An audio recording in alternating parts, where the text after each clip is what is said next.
Blog Talk Radio.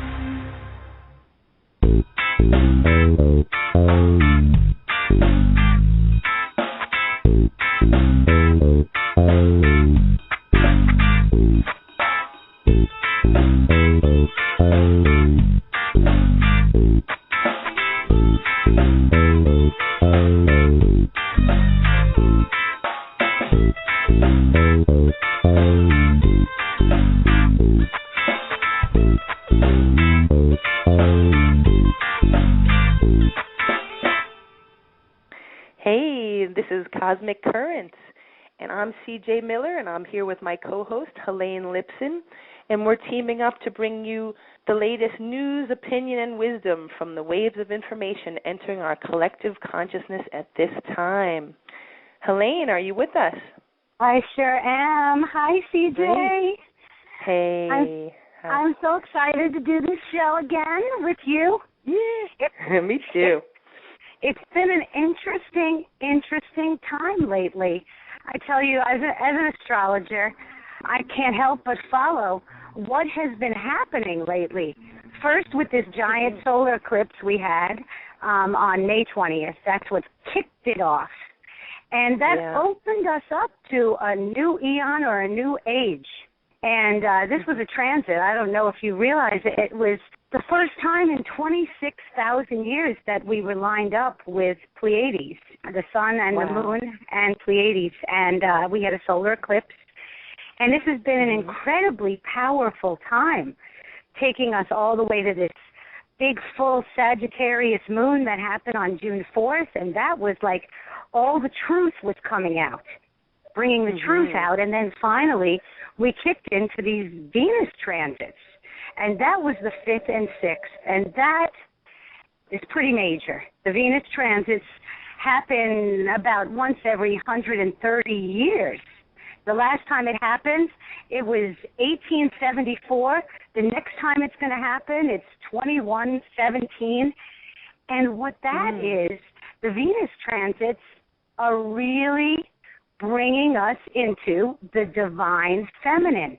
It's reintroducing us to being in the heart and embracing our feelings and looking within. It's a very intense time for people, absolutely intense time for people. So, you know, what is actually fascinating is here we're in the middle of it right now, and it's a great time to talk about it. I don't know, for some of our listeners that don't know what the divine feminine is, it's about coming and moving into the heart. It's about moving out of duality consciousness. It's about looking at what is right now and feeling it. I bring on all these astrological transits, but I saw on Laura Magdalene Eisenhower's Facebook wall, DJ, that there was a meeting with the Bilderbergs. The Bilderbergs even chose this transit to meet right now. Wow. You know, I think I heard that. I think I heard about that from Neil Kramer, that was going to be happening soon. And so it happened last week. I didn't even realize. It's such an amazing time. Yeah, I mean, you know, thank God that you're such a great astrologer, and I rely on you to give me all the information. But I've definitely noticed a big shift.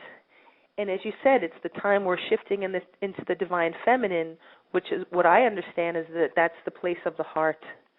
And so we're coming out of our head, the mind, the more masculine side, and we're going into our hearts, which is more about intuition and trusting that inner voice. That's a real challenge. I do notice that it seems a little easier to differentiate what the messages from my inner self or my heart are from maybe ego messages. And it does seem to be, is that something that's happening now, that would actually be easier for people to plug into their intuition at this time? I mean, I feel like for some people, they are getting closer and closer. I think it's a time of releasing some of the emotions that they've been holding on to.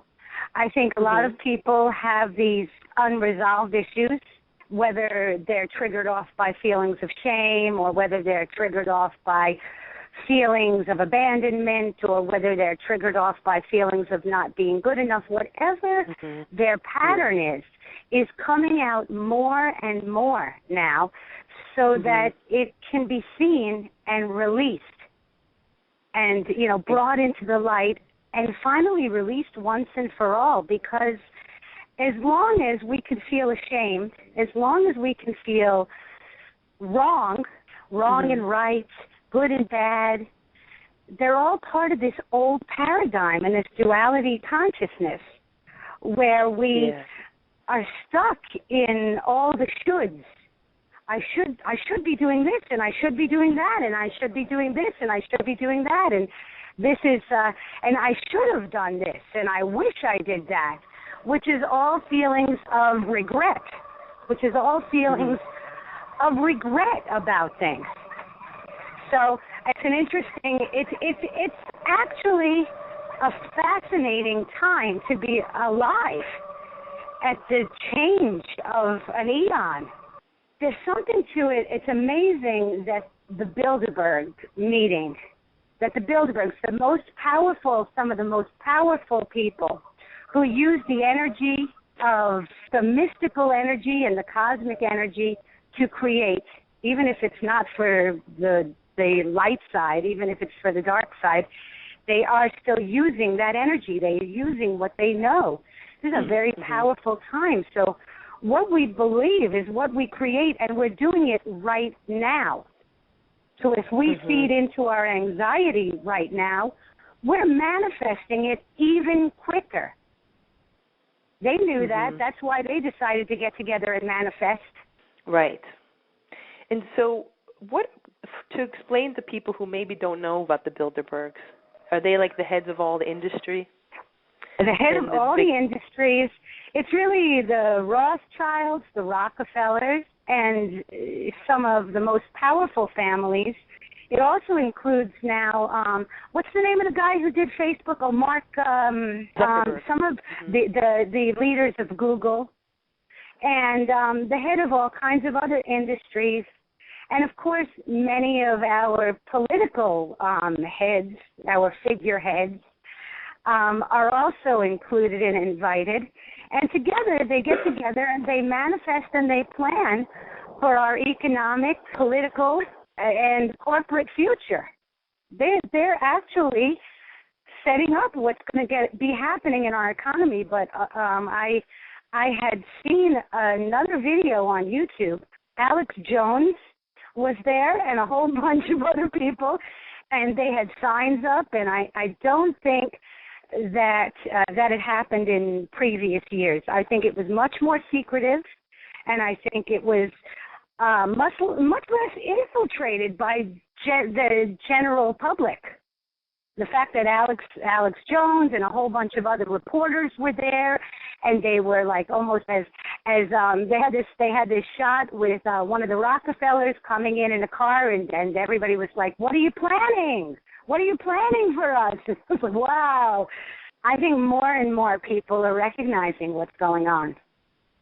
And the people that are not recognizing what's going on, CJ, they are definitely, things are coming to a head for them in other directions, too. They know they're uncomfortable. They just don't know why. They think maybe it's their job, maybe it's their husband, maybe it's their situation. They're not really looking within. But they're getting, the circumstances are bringing them closer and closer to looking within.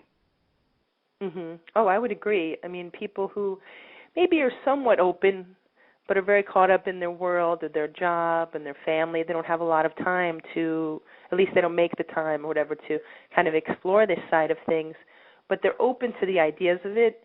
I noticed that those people, they are saying, wow, just so much stuff is coming up lately. I was going to work the other day on the train and I'm crying. And I don't know what that's about. And, why is all this stuff coming up now? It does seem like there's definitely a bit of a purging going on. And I think it is so important for us to allow these things to come up and be recognized, bring them to the light, and maybe even do like the Anelia Benz fear processing exercise is an excellent way to deal with these deep, dark emotions that are so troubling that are coming up right now. So to allow the source light come through you and shine onto that dark part of you and really bring it into the light and make it bigger and bigger and bigger. And I think then you can see how these fears, so many of these fears or these issues are just illusions and almost like memories from the past, and that they have no power unless we give them power. But I think the important thing is to be fully conscious of it. If we're unconscious, if we're just going through the motions and we're just kind of robotic about life, then we still will get caught up into a lot of drama and difficulty. And clearly that you see that happening around. Both as consciousness explosion, people evolving, and then people also perhaps devolving at the same time. It's getting harder and harder to ignore it, though. It's getting harder and harder to ignore it. Because we're all programmed to some extent. What I mean by programmed is we act unconsciously almost. I lost my birth certificate, couldn't find my passport, getting ready to plan a trip. I was going through everything wildly. And then I was overtaken by, oh my God, I can't find it. Oh my God, I've ruined this for everyone. Oh, I always do that. And then this old programming, and I had to stop it. I said, what? You just can't find something. Everything can be replaced. Everything is fine. Why is this happening to you right now? This situation has got to be mirroring something, some kind of chaotic feeling that you're having within you right now. Let's process this. Let's look at it. It's very hard. I remember I remember telling you when I told you I couldn't find my passport. I said, I'm so upset about it. I'm trying to ask my guide. I just can't even calm down to even listen to the answer. And as I was saying it to you, as I was bringing it out, I was actually feeling better. And I was actually looking at just, okay. But I went into the same, but my point, I unconsciously went into the same frenzy that I would go into in the past, unconsciously, looking for things, taking it apart. You know, my thoughts then were going to, look at this, I've ruined the trip for everyone, and look at me, I messed up again. All these kind of thoughts that didn't really match. It was almost like I was addicted to the emotion. We're addicted to a particular emotion, whether it be the emotion of shame, whether it be not good enough, whatever it is. And then our situations, based on our thoughts, recreated. And it's so old paradigm. It is so old paradigm. It's such old news. It's harder and harder to do that once you know better. Well, yeah, you know, it's almost like it becomes more ridiculous. You could see it. Like you said, it's so old paradigm. It just doesn't fit anymore with the vision that that we are holding of ourselves, and we're creating our life by, you know, imagining the best things for ourselves and then taking actions towards those goals. And part of that is just to keep yourself on a high vibration and stay as happy and as joyful as you can for as long as you can. And, you know, that might sound to some people like wishful thinking, and I would just say to those people that they probably haven't tried it, you know, because when you do take on that mindset of like, okay, like you did, didn't take you very long, did it? You expressed your feelings, and I also did say to you, you know, breathe. I do that too, and you're very easy to bring back to center like that, though, you know. And I think so. Maybe we do need another person, somebody close, a friend that we can talk to, or our partners, or even a journal, or like you were talking to yourself. You're talking to yourself like your own counselor. So I think we have to remember to be that kind, good, almost like a good parent to ourselves, instead of being that punishing person. Oh, you did it again? You're always doing this kind of thing. But that is what happens when we're bringing up these old patterns. You know, it's very obvious. Like I said, it's almost ridiculous. It just does not fit anymore. True about what we spin out right now is what we're creating, and this is a very, very critical time. We do have the summer solstice coming up on June 20th. And that's a huge date, CJ.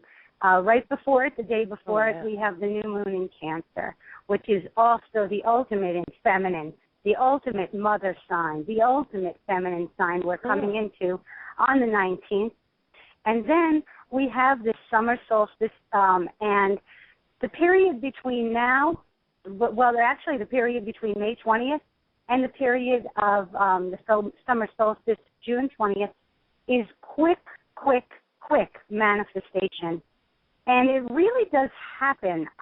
You were talking about a witness or somebody to hear it, and you were talking to me the other day about what you wrote in your journal 7 months ago about what you wanted to have. Yeah, it was basically, I've done this for a long time. I really love writing in my journal. It feels very safe. And so I like to do that, to write about the future as if it's happening in the here and now. And so I took my ideal future. I wrote, that I have a healing center, a retreat center. I wrote all about that. I said I'm also the host of a radio show. It was a little different. It was called Cosmic Rays Radio. So the names have changed. But I even said I've interviewed Anelia Benz and Neil Kramer, and both of those things have happened to me. I wrote that I feel very passionate. I feel happy that I'm doing these things. And it really has come true, and it's so nice to be able to look back and see when we do have these thoughts. And the important thing is when you're thinking about the future from the present moment as if it's already happened, it's very important to be in a good space. You can't be in an anxious space. You can't be thinking negatively or angrily about the future. You have to be, first of all, in a pretty calm or happy or joyful time, and then imagining the future and just allowing yourself to enjoy it. And imagining yourself talking to those people or whatever it is that you want to bring into manifestation. And I'm sure you have done this too, Helane. Everything we're told not to do, everything we're supposed to be, we are almost programmed to worry about the future, to be able to pinpoint everything that could go wrong so you could have the control to stop it. We don't always have that control. We need to imagine the best, envision the best. It's so true. And yet it's very challenging when you're in a place or a time where things are not exactly going as you had wanted them to go, and there's stress in your life, and you're going through a transition. And it seems like that can happen at any point in your life. But certainly when you're in a stressful time, it's hard to take your mind away from that. And I also use a tool that I've found very helpful for me is to kind of, instead of staying down on the ground where I am, where it's very hard to get a sense of perspective, I just imagine myself floating high above my head, almost like an eagle or a hawk. And I say, you have to rise up above the situation and keep, pulling up, zooming out so that you can get a better look at how things really are. Because when you look at things almost like, when you're talking to a friend or a counselor or a therapist, they can see the situation much easier than you can because you're right in the middle of it. So we can use our own powers of imagination to pull ourselves out of our situation, to really take a good look at it, and then you don't feel the same sense of pain because really the emotional pain is in our bodies. Our bodies are the vehicle in this lifetime, and they're the things that allow us to feel all these emotions. Our soul is not feeling these emotions. Once we're out of the body, that's it. It's not like you can't remember feelings or present yourself to people as if how you used to be. Say you've moved on and you're now no longer incarnated. I do think that we can present ourselves to people to remind them of who we were. To show them a little bit of what our ego is like. But I think that it is hard when we're caught up in those feelings and we're so in the body and we're so in this moment and we're thinking about the past and we're worrying about the future. And it can be really hard and very challenging to break out of that. But this time, as you were saying, Helane, this time frame now, didn't you say everything is speeding up right now? It is. So Yeah, so things are going to come to us much quicker. Like you said, you have to be mindful of what you say, because as you say things, they're going to come to you much faster. The manifestation time is not going to be so long. And, maybe there's something about time changing. It's becoming more pliable. It's not so static anymore. Because really time is just a construct and an illusion. It's an organizing construct that we use to get through this life here, this 3D life here on Earth. But as we're coming out of the 3D, as we're coming out of this dualistic polarity, of course, time, which is one of the main structures that keep us held into this reality, is going to change. Well, basically the biggest difference, or what we're going to encounter, we have always been in the old paradigm under the belief that we had to take the right action to make something happen, and everything was about the action we take. We needed to run around here, and it's true that there is some action that we always have to take, but the first thing that has to happen has to be a solid thought and the creation with your mind of what you're wanting, to be very clear about what you're wanting so that it can come to you. Because a lot of us are not sure what we want. And in the old paradigm, there was a great dependency. We were looking to everything outside of ourselves. I'm not ready to do this. I need more education. I need to seek a doctor or some medical help or something outside of me to let me know what's going on with me. I need to ask advice from everybody or look at the opinions of others so that I can make my decisions. And that's what we fall back on when we're in a tizzy. I don't know what to do. Somebody tell me what to do. I don't know what to do. And that is old. We can think about what we want first, what the outcome we want to have first. And I'm going to tell you, a lot of light workers are coming together and doing these group meditations. I saw Mirabai Devi has this, where she's doing now these big, everybody meditates together, imagining, the new paradigm and bringing in the divine feminine and the earth and the experience on earth that we want it. We were thinking another person who's doing that is Nelia Benz. I know every Wednesday she has a meditation that everybody get together and join in on. She's even having a giant meditation on July 2nd, Monday, July 2nd, all day long, where people are thinking about the earth infused with light and the brightest possible future, everybody all together. And this is like, we're back to that 100th monkey theory. If even a large group of powerful people awaken and evolve, it'll almost carry on through consciousness. Maybe for our listeners, maybe you could explain what that 100th monkey theory is again. Well, as I understood it, there was some island in the Pacific where some of the monkeys started to perhaps wash some of the food off maybe, and I think you had even said it was like a sweet potato thing or a tuber kind of plant that they would eat. And they never used to do that before. And then one of the monkeys or several of the monkeys started to wash these things off before they ate them. And then all around different places, totally disconnected from there, monkeys also started washing the sweet potatoes before they ate them. So the idea is that we're all connected in this field, in this web of consciousness, so that when one person does something, it does create kind of, it goes out as a signal to others, and other people are picking up on it and doing the same thing. And that's exactly what you said, that will happen when people come together. And I think one person can certainly have an effect, but the more and more people that follow along and start to plug into their consciousness and actually speak out and do whatever it is they need to do, whatever creative thing or processing thing in some way. Now, I know that Inelia says you don't really need to do anything in some ways. You just need to be. But I do think it's also important for those of us who feel compelled to speak or compelled to create and share that is what we need to do.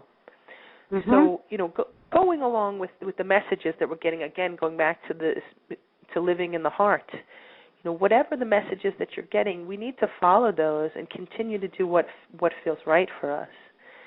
And it is a time where I see a huge change having taken place just in this last year and a half. It seems like so many more people are aware of things, and it's growing exponentially, this consciousness evolution. Now, people could bypass. Now, I know that we have been on this road a while, and we have gone through a lot of people. We spent a lot of time listening to David Icke and a lot of conspiracy-based theorists, and we've looked at what's going on with Monsanto and what's going on with HAARP, and people don't even need to necessarily look at the why our situation is crumbling and why it has to change. They might just catch on to this new wave of consciousness and have some kind of transcendental experience and realize, I just want to explore my purpose. They don't need to know all the whys. They just have to know that this is how I feel right now. And so there are a lot of all roads lead to Rome, because we are headed there. But, and you said something about, like, last year. I mean, that was the actual shift. That was the actual shift, August 2011. And I'd noticed, a lot of people were, look at Lucha Renee. She had that big video out about how she was a light warrior and mystically addressing some of the darker figures or some of the darker people in our existence, and using mysticism. And a lot of people were talking in those terms. We don't see that. And even Anelia said in our last Cosmic Current, there is no battle anymore. There is no battle. I'm not raising the vibrational level of the planet when I'm in battle, and even addressing things in those terms, because we have shifted.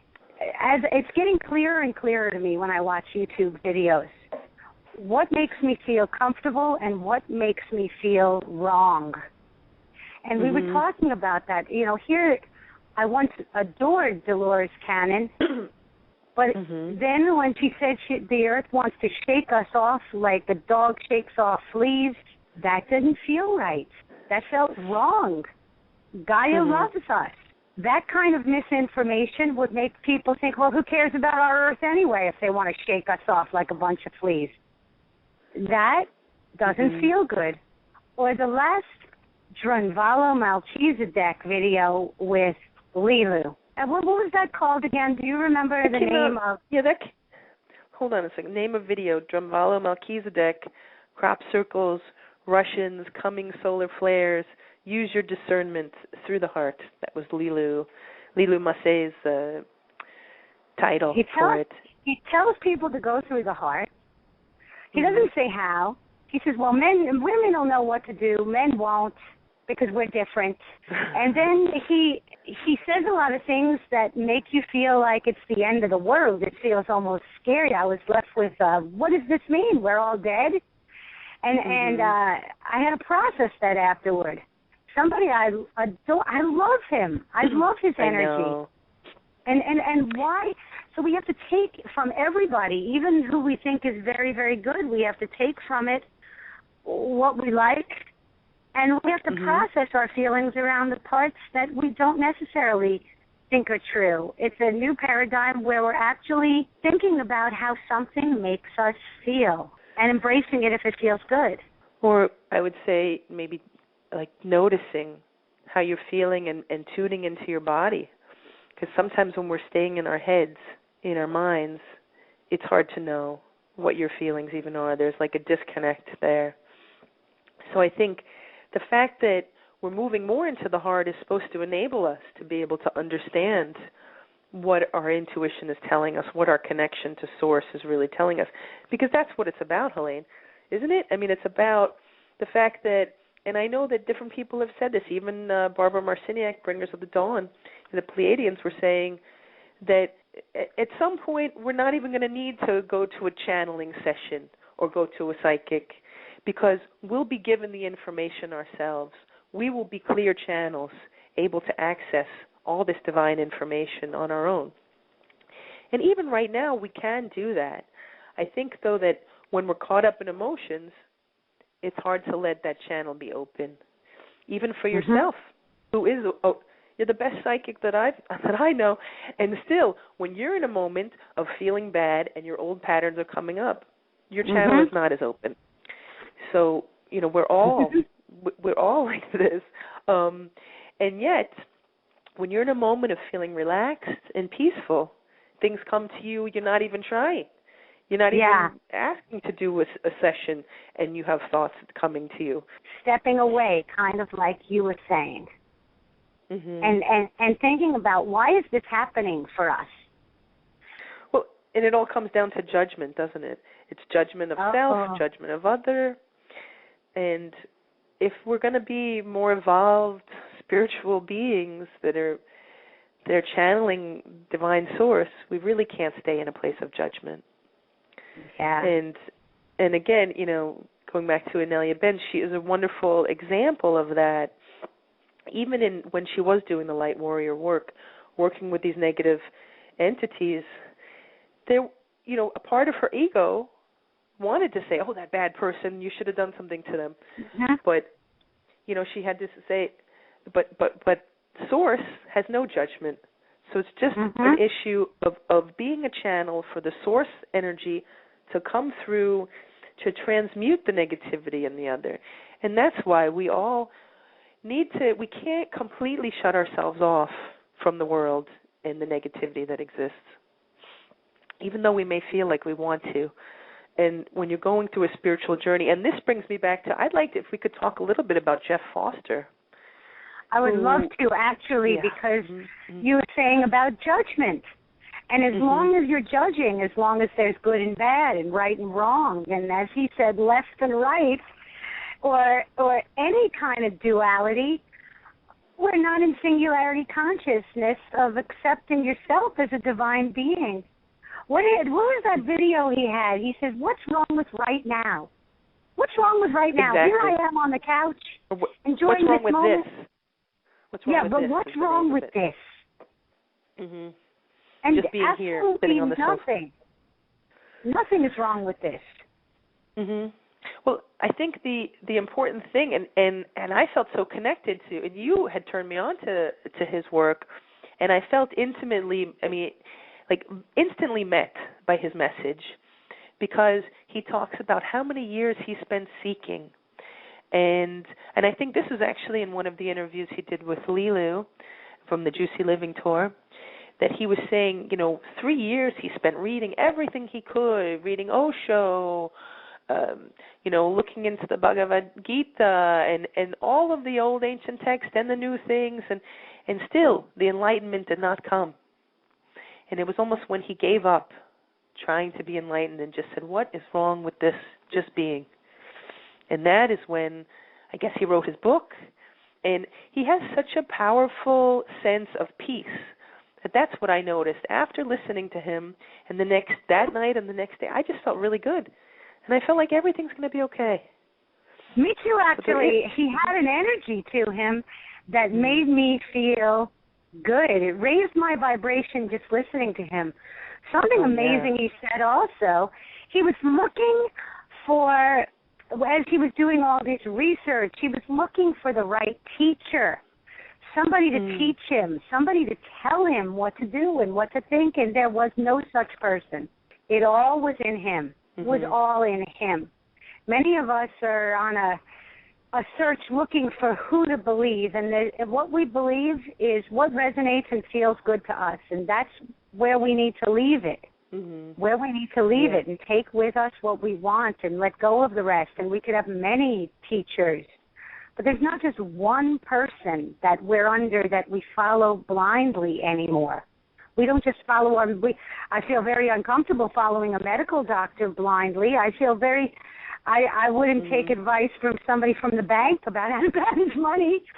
I would actually look into it. It's getting harder and harder to look outside of ourselves for what we need to do and what kind of message, about where we're headed, and I like that too. It's just something about him, though, that energy. Yeah, Jeff Foster.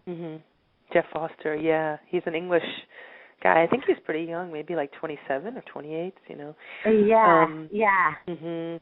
And it's impressive to see. And I think that it seems like a lot of people from England, as well as the United States, are becoming spiritual speakers. They're talking about this movement or the conspiracy. It's a lot of people coming out of Great Britain and America and Canada. I don't know why, but these countries specifically, and maybe it's, I don't know what it is about it, but it's very interesting to me. And I think that here we are talking about what we like about other people, other people's messages, how we take this information in and use it for our own betterment. And I would say that we're quite the seekers. And so it was interesting to me to listen to him and think, so I'm doing all this seeking, and perhaps I need to relax a little more and not continuously look to others to give me that little nugget of information, that knowledge that I feel, if I only have this knowledge, then I'll be able to do that thing. Mm-hmm. With this tool, I'll feel better. And really, it is all inside of us. And we have to just relax and, calm down. It's a twofold thing, because sometimes masters are meant to unite. And when you're putting it out there because you want to attract like-minded souls that share many of your beliefs and can even take you to the next level in your belief system because it's your choice to do so, then it's nice to seek people out. But when we follow people blindly, like I said, for a while it took me, the Dolores Cannon thing, I had loved her, and then I had to sit on that vision that she created in my mind of the Earth kind of going into two, and she was very unclear. Are there two Earths? Is there a new Earth? I want to be part of the new Earth. I don't want to be part of the old Earth. It makes you feel, again, that's still duality consciousness. There's a good Earth and a bad Earth. I want to be on the good Earth. And already it's setting that up, but I didn't. It went over my head because I was blindly listening to her up to a certain point. And then I thought a minute and I said, shaking off like a dog shakes off fleas, it feels wrong. That's not what our Mother Earth wants to do. I love Mother Earth. I'm so grateful. I'm so grateful to be here now. I'm so grateful to be one of her children. Our physical bodies are made up of all the parts of the earth that are here. There's water in us, and there's all kinds of other things in fabric, and the fiber of the earth is what her children, us, are made of. She doesn't hate us and want to shake us off. Yeah. I know, so that's interesting, like that whole disinformation issue, because a lot of the information that she offers is good. Yes. Helpful. Yes. So good that then when these pieces of poison are planted in a 3-course gourmet meal, you as you're digesting it, something feels wrong, but you're not sure what. And so we really have to. It's wonderful to listen and to be. I spotted Jeff Foster on Lilu's page, on Lilu's Facebook page. I think she posted that interview, and a lot of fabulous people have just come our way or come into our scope, just from our desire to seek out new wisdom and knowledge to add on to what we already know, to have some of the questions about the meaning of our lives answered. I mean, we're trying to figure out, why are we here? What are we supposed to do? How are we supposed to make a difference? Why was I born? What am I? What are you? What am I? I mean, if you asked me while I was in high school, I would have told you I'm not a very fast runner. I'm not the best student. I would have told you I'm not the best at all. If maybe you asked my previous employer at my 3D job, my 3D sales job I had, I certainly wasn't the best then either. So, I mean, all those answers have to come from within us, but we have to seek the tools and then listen to find out if these tools are right for us. So that's an interesting point. So in terms of seeking the tools, you know, I'm actually going to be putting out my interview with Neil Kramer that I did on my other radio show called Hundredth Healing Radio. And in it, he talks about media a lot. And he was saying how if you just do a basic search for something, it's very controlled. So what he was suggesting is that we kind of create, through a community of people, of cool, interesting people, we all have our different things that we would recommend or movies that we really like, and we basically should share, like have our own alternative storehouse for media that we share with each other. And I think that's kind of taking it out of the hands of the powers that were, so to speak. I mean, we can't forget the fact that YouTube and Google are basically the same company. Mm-hmm. And as much as we love YouTube and we use it for our betterment, if you're just an average Joe looking on YouTube, you'd go to the most viewed videos. It's really, it's like the basest level of humanity.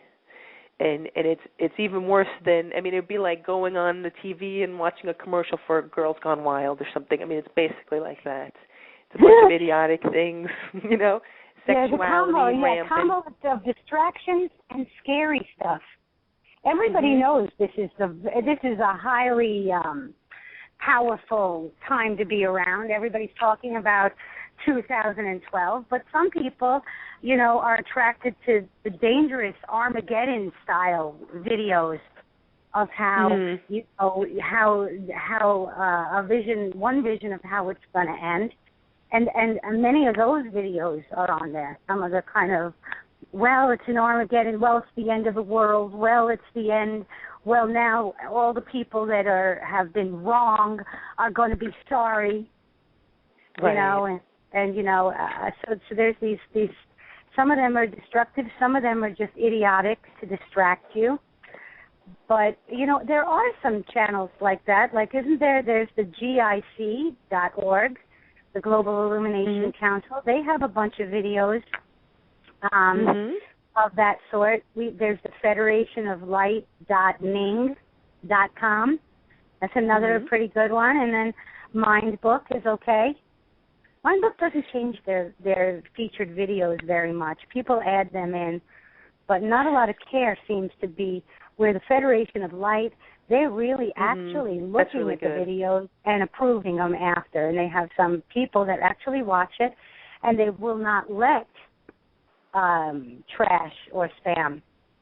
They won't accept that video. Right. You know, and so that's a really good example of people, like-minded people coming together and sharing information. And, you know, the more and more, I mean, was this existing just a couple of years ago? I'm not I don't sure. think so. Well, Global Illumination, I think he started right around the shift in the summer of 2011, or maybe a little bit sooner. That was Dr. Bernard Alvarez, who put together the Global Illumination, I think, Council. Is that what they call that? So I just know it's the GIC.org. So he put this together. He's an interesting fella, and he's had videos. I saw at the beginning of 2010, Dr. Bernard Alvarez had a video about preparing for the new eon with getting ready for the divine feminine. You have Laura Magdalene Eisenhower has been talking about the divine feminine and channeling Mary Magdalene for years as well. There was this recent video from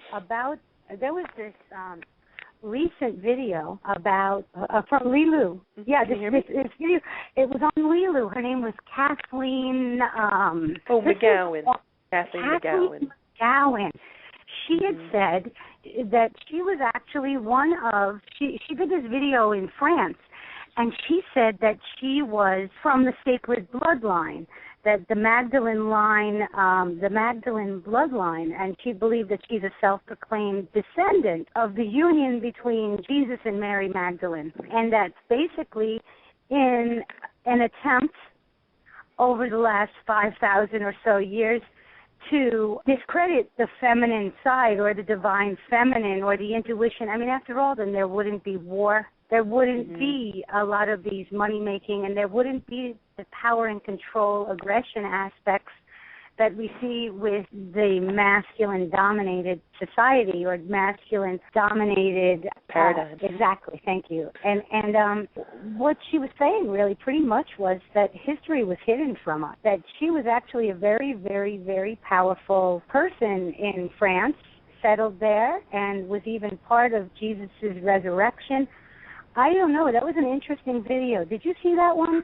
Oh, yeah. So you were saying that she said Mary Magdalene ended up moving to the south of France. And then I guess what I remember her saying was that she actually got quite a few followers and people there. And that is why in France there is actually more of an honoring of the divine feminine. And they were actually standing outside of a church in Paris.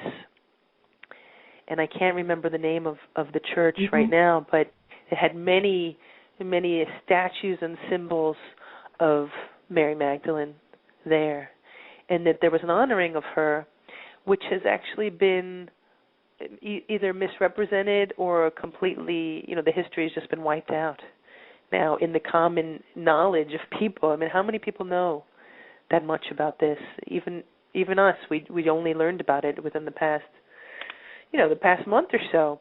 Yeah, a couple of months. That's really it. And, I would like to review that video again or look more into, the whole thing is this woman's an author, and she's written a series of books. And her books, one of them, the first one is called The Expected One, and that came out in 1989, focusing on the role of Mary Magdalene. And she self-published in 2005. So then she has, I think, 3 more books, and they're a combination of fiction and fact. So and I it think sounds like an interesting... the way that she got away with The Expected One back in 1989 was it was a nonfiction book, so there was a lot of truth around it, but it didn't have to be based on pure... It was a story, but a story that had a lot of truth, kind of like the Celestine Prophecy. A seemingly made-up story that had a very strong spiritual message. That one was about synchronicity. So that was way back when. Yeah, it's interesting. I mean, maybe that's the whole thing about the divine feminine or the feminine energy in general. It's more, it can be more subtle, more gentle, not a need to compete with others. We're supposed to be that way with ourselves, more gentle. That's how we're supposed to treat ourselves, not to mention other people. Remember that Abraham video where Abraham says, you didn't say, that's you stupid baby, get up, when the child was learning to walk. Right, exactly. So you don't speak that, that doesn't make sense. It's okay, try again, and it's just a much more gentle approach.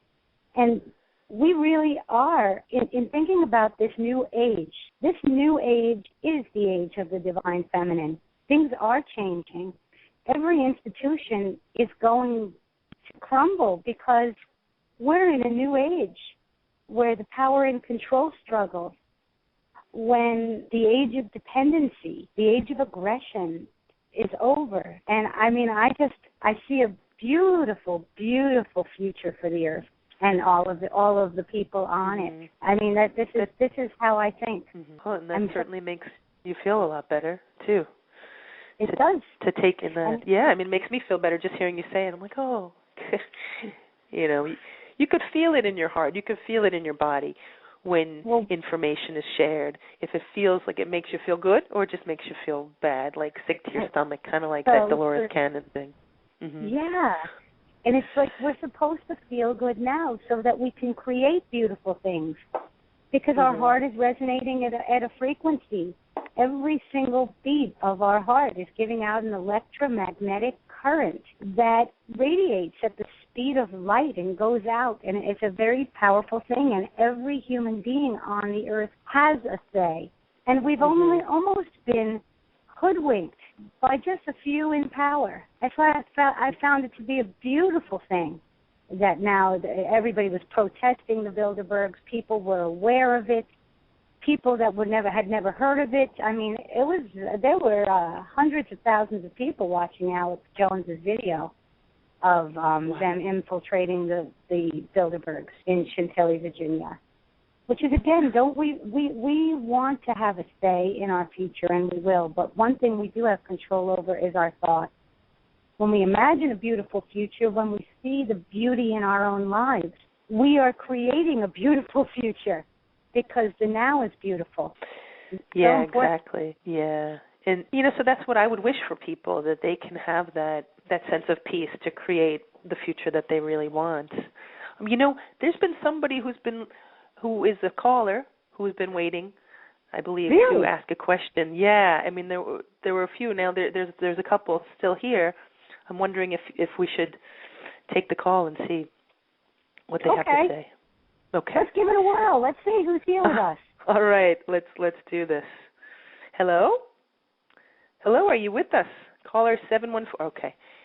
714 number, are you with us? Hello? Hi, I'm actually just listening into your show. It's really, really interesting. Oh, okay, great. My name what is your Carlos. name? Carlos. Well, thank you so much for joining in and listening to our show. Oh, yeah, definitely. Thanks for all the awesome information that you guys are just putting in out there. I really resonate with a lot of the things that you've mentioned, and it's just great kind of having a like mind with you ladies. I love that. I love that because the more of us there are, the more the collective consciousness will change. The more of us there are, and the more that we join together, and I'm so glad you called, and I'm so glad you listened and tapped in, because it spreads like a ripple in a pond. Positive vibrations spread like a ripple in a pond, and we can only create beautiful things this way. So it's so nice, and it's such a nice thing that you called and wanted to let us know that you were tuned in and you enjoyed our show and resonated with us. That means a lot to me. Yeah, me too. So thank you so much, Carlos. Oh, yeah, you have a beautiful day. You too. Okay. Thank you. Thank you. Bye-bye. Bye. What a nice guy. That was so nice. That is so nice. Oh, yeah, he's been with us since the beginning of the show, I think. You see, love begets love. He had a loving side. That makes, and it just fuels us up to want to put out a positive message that will make a difference, because everybody here has the same innate mission, and that is to help other people awaken and evolve as we're helping our own selves awaken and evolve. And that's our mission. And so that's beautiful. Yeah, that's nice. Well, there was another caller, and now they're gone. So, yeah. That's a sign that we should wrap it up, but we'll be back again next Wednesday at 1 o'clock Eastern. Cosmic Current has turned into just a wonderful thing in my life, too, and I'm so grateful to be doing this show with you, CJ. Me too, and it's, such an interesting time. When is the end of this, you said that, was it on the 20th that things are... Yeah, we're manifesting things very quickly, and then on the 20th of June, it'll kind of shift back into, well, we're going to astrologically switch gears into something a little bit different, but that's a story in and of itself. As far as this manifesting period right now, this is going only until the 20th, and where things are sped to the degree it is right now. This is a pocket of time. Which is our next show. Which is our next show. Yeah, our next show is on the 20th, so. Oh, how powerful. Synchronistic time, yeah. I love it. Well, for those of our listeners that are interested in getting in touch with me, you can find me on www.insightsbyhelane.com, INSIGHTS.com. For those of you who want to call in, I'm having a show. I do my own show, Embracing What is Real, and I am going to be taking callers on the 19th, which is the new moon, the beginning of a new cycle, getting ready for the summer solstice. And I am going to be taking callers and answering any kind of questions psychically and astrologically to bring on the spirit of blessing. And I'm excited about that. So that's the 19th. Of course, we're coming up on the 20th. And again, www.insightsbyhelane.com is where to find me. So when exactly is that show? What time, Helane? That is the 19th at 2 o'clock. And I am going to have callers, 2 o'clock in the afternoon Eastern Time on the 19th, which is a Tuesday, on Embracing What's Real. And that will be an opportunity. I do this for a living anyway. I do readings, and I am an astrologer. But in the spirit of giving, in the spirit of helping others awaken and evolve, and also showcase my own gifts and talents, yeah, that's what I'm doing it on the 19th, the new moon, when people are starting anew. Yeah. Excellent. So I'm looking forward to hearing that one. And if people want to get in touch with me and find out more about Whole Earth Healing, you can go to my website at wholeearthhealing.com. My name is CJ Miller, and I also have a new show called Whole Earth Healing Radio, where I do interviews and discussions with some of the most inspiring minds of today. Check it out. It's also on Blog Talk Radio. So it's just been great to be here with you today, Helane, and with all of our listeners. And I'd say keep going on with all the good stuff that you're doing. So thank you. And you too. Well, thank you. Love, light, and blessings to all. Have a beautiful day. Namaste. Namaste.